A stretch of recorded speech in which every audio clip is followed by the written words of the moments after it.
झिपकी झिपकी जल पड़ेगा भोले बाबा पार करेगा झिपकी झिपकी जल पड़ेगा भोले बाबा पार करेगा सबाई मुखे बम भोले बम बल जाबो चल तारकेश्वर चल आषाढ़ गेलो श्रावण एलो रे जाबो चल ढालते जाबो जल काँधे निये गंगा जल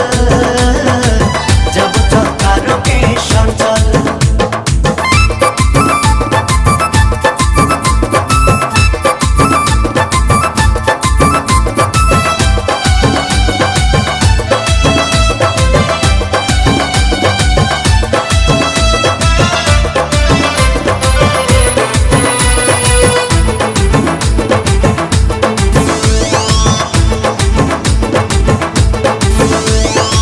सकले दले दले